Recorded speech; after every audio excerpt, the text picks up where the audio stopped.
Cricket Rockstar Nation, welcome to a new episode of the Sixers Cricket Fact Show. Before I go any further, I would like for you, the viewers who watch the videos, to please like the video, leave a feedback, and subscribe to my YouTube channel. It's free and it's easy. First and foremost, my thoughts and prayers are with the people of Jamaica at this time, as Hurricane Melissa has caused major damage to public infrastructure and has left most of the island without power. The full extent of the devastation is unclear, with some areas inaccessible, and according to the BBC, 4 people are confirmed dead in Jamaica, while at least 20 others have died in Haiti as a result of the flooding from Hurricane Melissa, beg your pardon. My thoughts and prayers are with the rest of our Caribbean neighbors at this time. Now, I was contemplating starting with the Australia versus India first T20 International in Canberra, which turned out to be a washout. How about I discuss the first semi-final of the ICC Women's Cricket World Cup involving England and South Africa, where the Proteas women made history by qualifying for the ICC Women's Cricket World Cup final for the first time, following a spectacular lopsided victory over England in the first semi-final in Guwahati.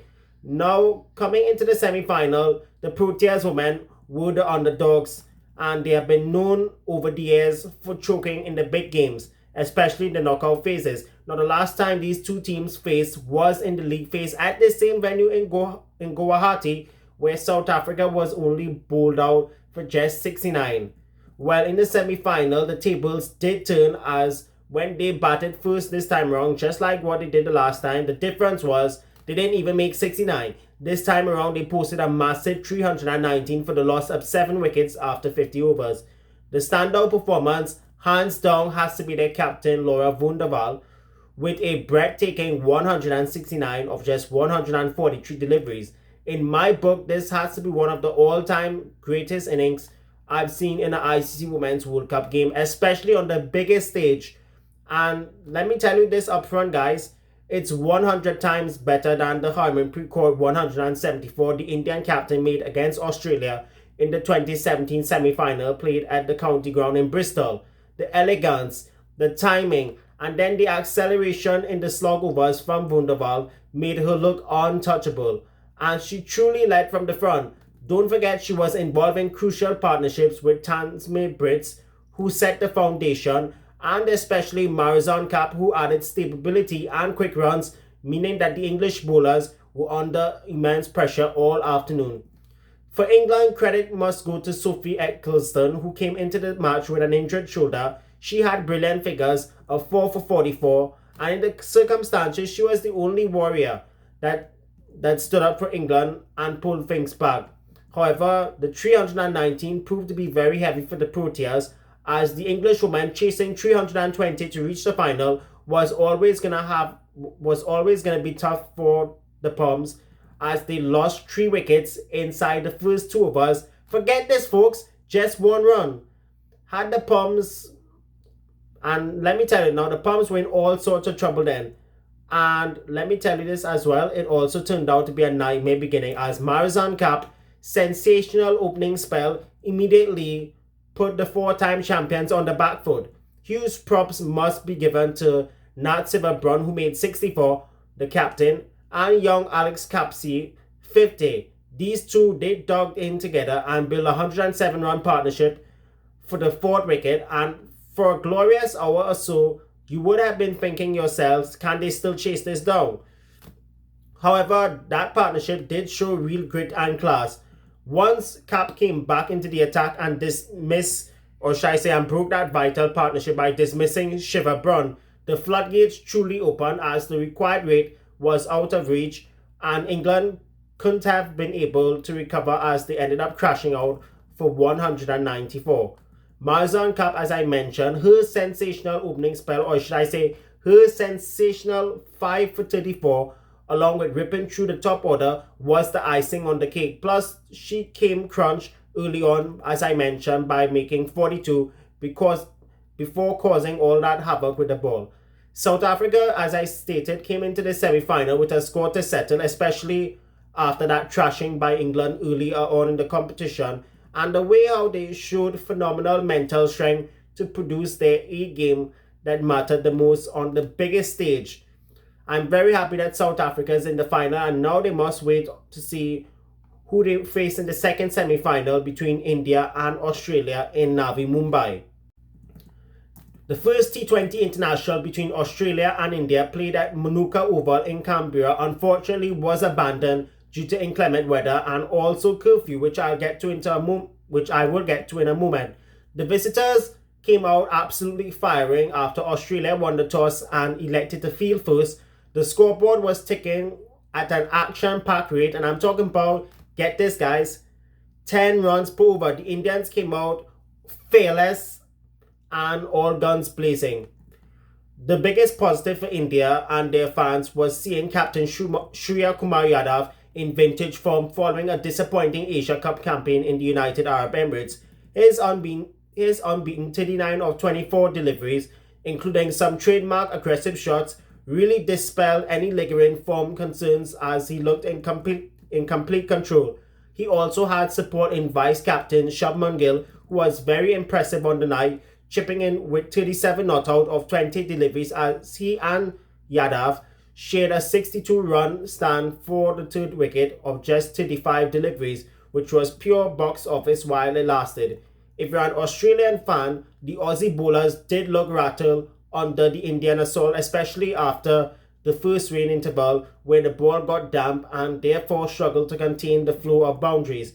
By the time India had reached 97 for the loss of 1 wicket after 9.4 overs, another downpour came, and sadly that was the final nail in the coffin as there wasn't enough time to get the game back underway again. Plus in Canberra, as what I need to mention, in the Australian capital territory, especially in Canberra, there's an 11 p.m. curfew, which means once the lights are on which means the floodlights at the Manuka Oval in Canberra cannot be on after 11 p.m. because the cops will come after you all and will have to call off the game. And that's the real reason why I wanted to point it out, because before I did this video, I did read how in Canberra there's that curfew, just like with Wimbledon. Once 11 o'clock comes, you have to wrap up shop till another day. But in T20s, you don't have any second chances. Overall, it was promised to be a mouth-watering clash that ultimately ended with Mother Nature jackassing the scene. The form of the Indian middle order, or should I say top order, has been a huge confidence booster. As for Australia, they'll be looking eager for a full game to test out their game plans. If you're a West Indian fan like I, good news is the men in maroon have taken an unassailable 2-0 series lead following a very close 14-run victory over Bangladesh in the second T20 international played in Chattogram, formerly known as Chittagong. The West Indies won the toss and rightly so elected to bat on what was another slow track. Alec Atene's fantastic 52 of 33 and Shea Hope's classical 55 of 36 led from the front, which did set the West Indies up for a massive total. When they were batting, I thought at one stage they should have gotten more than 170, 180 or even 200, but let's be real. The middle order and the lower order disappointed me in a big way.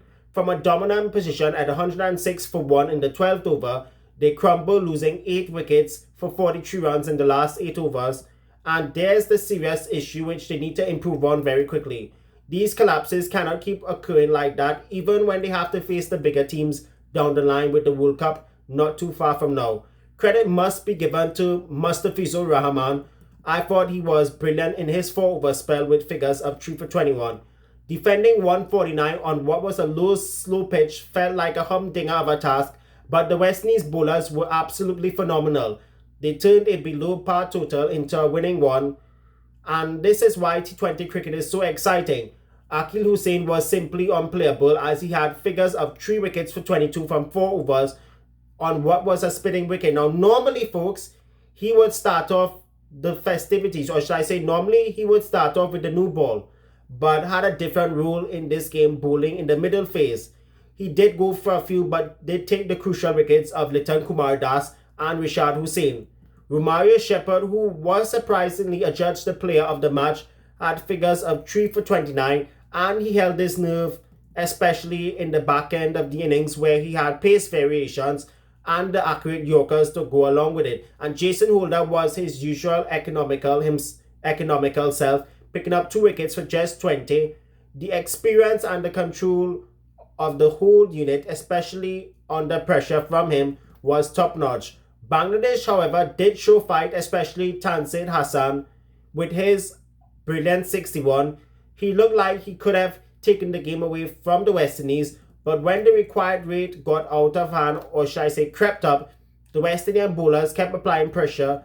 The rest of the Bangladeshi batting lineup just couldn't handle the pressure, losing wickets at regular intervals, especially that middle collapse which was triggered by Shepherd and Hussain, which sealed the fate of the Bangladeshis. The men in maroon, we all know, have a knack of closing out tight games, which at times can be nerve-wracking, alongside sending your blood pressure extremely high. And there have been times in the past where they have failed to close out games, especially in precarious situations. Now that the series is done and dusted 2-0 with 1 game left to play, there's still some issues to iron out with the finishing of the batting innings and maybe the fielding, which did have a few wobbles. But today was a win, or should I say a win is a win, and this is just West Indies' second T20 series victory this year. They had one earlier against Ireland. They should have won against Pakistan. They did win against Bangladesh, but a win is a win nevertheless. That's going to do it for this edition of the Sixes Cricket Fact Show. Remember to like, comment, subscribe to my YouTube channel, and please, I'm begging you all to leave a feedback, share with your family and friends, and also follow me on all of my social media platforms from Facebook, Twitter, Instagram, and TikTok. Until then, folks, be good, be cool, stay frosty, and we shall continue. Bye for now.